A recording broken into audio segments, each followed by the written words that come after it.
Hi, Alan here with Texas Untold. We're out here in Martha Chapel Cemetery, just off of Bowden Road, also known as Demon's Road. So I'm out here with a few of the guys from Texas Untold, exploring the Martha Chapel Cemetery. So Martha Chapel Cemetery was named after her because she was the first one buried in this cemetery. So here's the sign here with information. It is backwards because of the phone and all that. All right, so you're not gonna be able to see it, but basically the story with that is this area was settled by William Robinson and his wife Elizabeth Robinson, and here is their gravesite. So they were the people who settled this area, and they actually built a church, a chapel, a Methodist church here in this area. So this ended up being called the Robinson Settlement because they settled this area and they built a small town out of here.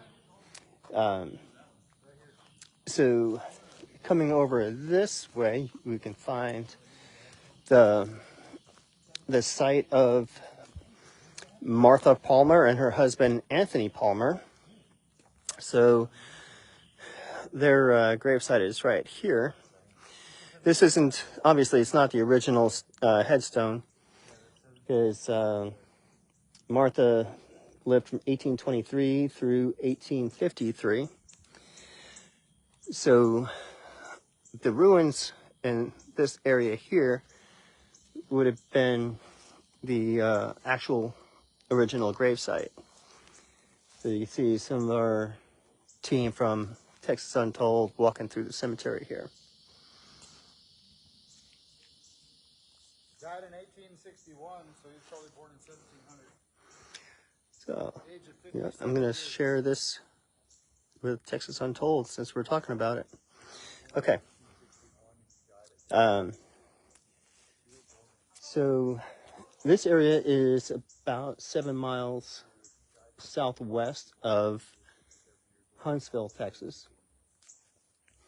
The reason why we're out here as Texas Untold is there's a lot of mysterious things that have happened through this area.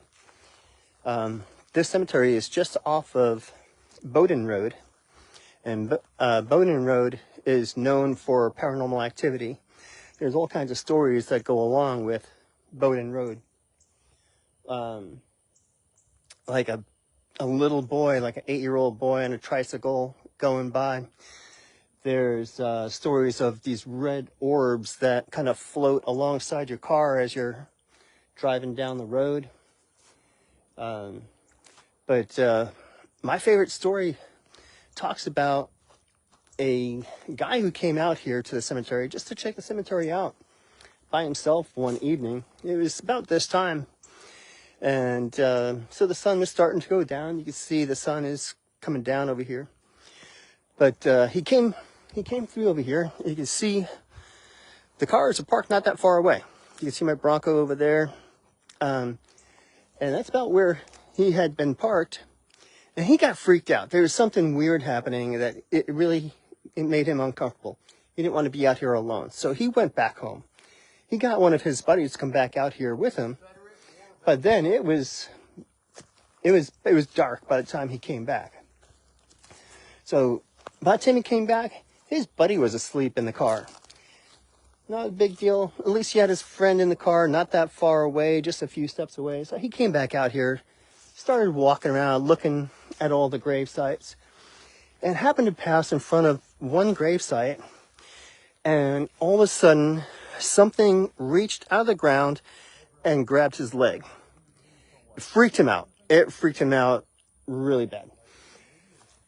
But and it was a firm grip. He was not getting away. Luckily, his buddy came out of the car, came over, kicked the arm, knocked his arm free, from his leg. He looked up at his buddy to thank him and say, hey, let's get the heck out of here. But he looked at his buddy, and his buddy had this really weird demonic look on his face. That freaked him out even more. So he just hightailed it back to his vehicle, got in the car, and by the time he got there, his buddy was still asleep. His buddy was still asleep in the car. Whoever that was that looked like his buddy that kicked the arm free from his leg, it was not his buddy. So he's really scared, panicked, and freaking out. So he actually gets in his car and he starts driving down the road. There's actually a long dirt road. It's about probably close to 5 to 10 miles of dirt road to get here. And he's driving down that dirt road, and it's really bumpy. He noticed his buddy is not really getting woken up. This road would have woken him up. So he reaches over, checks his buddy, and his buddy's not moving. He ain't right. He stops the car, checks his buddy, and realizes his buddy is dead. Sometime during the night, while they were either driving out here to the cemetery or while he was walking around in the cemetery, his buddy had passed away. Because when he went back in the car, his buddy was in the same position that he left him in.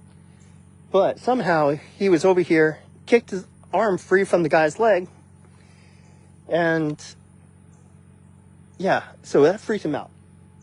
And it would freak me out too, knowing that it really wasn't my buddy, but his spirit that came and saved him. So that's the scariest, freakiest story that I know of this place. Yeah, the sun's getting a little bit lower, so we're gonna hang out here a little bit more. Hopefully, it's gonna get a lot darker. We want to hang out here when it's really dark and see if we can find any activity here. All right. So, cheers, and hope you come back when we go live. Probably about an hour and a half. All right.